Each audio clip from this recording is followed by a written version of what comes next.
Quand avez-vous pour la première fois reçu l'appel de Dieu à faire quelque chose de spécial pour lui? Vous rendez-vous disponible à son appel? Lorsque Dieu appela Delmar et Nati et leur fillette de 3 ans, Clara, à servir comme missionnaire en Albanie, ceux-ci savaient que vivre dans un pays étranger allait les faire sortir de leur zone de confort. Il ne leur fallut pas longtemps pour découvrir quelques-uns des défis auxquels ils devraient faire face en travaillant à apporter l'évangile en Albanie. Pendant des années, l'Albanie avait interdit toute religion. Même aujourd'hui, la religion n'est pas une priorité pour la plupart de ses habitants. Le résultat est qu'il n'y a dans ce pays d'environ 120 adventistes. Pour favoriser la croissance de l'Église, cette famille fut appelée à servir dans la ville de Korçë. Ils avaient de grands plans, mais peu de gens s'intéressèrent à l'étude de la Bible malgré leurs efforts. Delmar était découragé. Tous leurs efforts étaient vains. Puis, au moment où la frustration de Delmar était à son comble, cette famille reçut un appel au pastorat d'une grande église au Brésil. Cette offre semblait parfaite, mais Nati n'en était pas aussi sûre.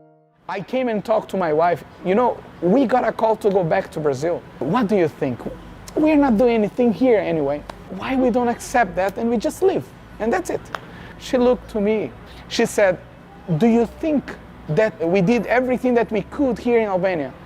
Do you really think that it's time for us to leave this place? She said, I personally think that we should stay, that the Lord has something prepared for us here. And maybe He wants to teach us something here and he still wants to use us. Ils refusèrent donc l'offre venue du Brésil et prièrent Dieu de les instruire et de les utiliser pour faire progresser la cause de Dieu en Albanie. Delmar et Nati remarquèrent qu'il y avait de nombreux enfants dans leur village. Ils pensèrent que travailler auprès des enfants était peut-être un bon moyen de commencer. Le couple aménagea un terrain de volley-ball et invita les enfants à venir jouer. Les enfants commencèrent à venir sur le terrain de l'église pour jouer au volley-ball et apprirent ainsi à connaître Delmar et Nati. Le terrain de l'église fut bientôt rempli d'enfants. Maintenant, tout ce qui restait à faire était de les faire entrer dans l'église. Angela, l'un des membres de l'église, invita son ami Fatshon à se joindre à leur jeu. Fatshon et Delmar commencèrent à lui parler de Dieu, puis à étudier la Bible avec lui. Delmar invita Fatshon à se joindre au groupe de jeunes. « Magnifique !» s'exclama Fatshon.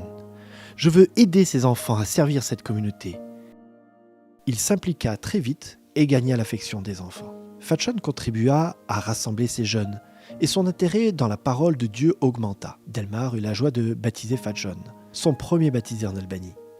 Le groupe de jeunes de l'église a vu arriver de nombreux visages nouveaux. Le centre d'influence de l'église est en pleine croissance, tandis que Delmar et Nati continuent à servir sur la ligne de front de l'Albanie. Tandis que vous adorez Dieu en lui apportant vos dîmes et vos offrandes régulières et systématiques, désignez offrandes d'engagement. Remerciez-le pour l'occasion qu'il vous donne de soutenir financièrement les familles missionnaires telles que celle de Delmar et Nati. Puissions-nous mettre nos désirs à la dernière place et Dieu à la première.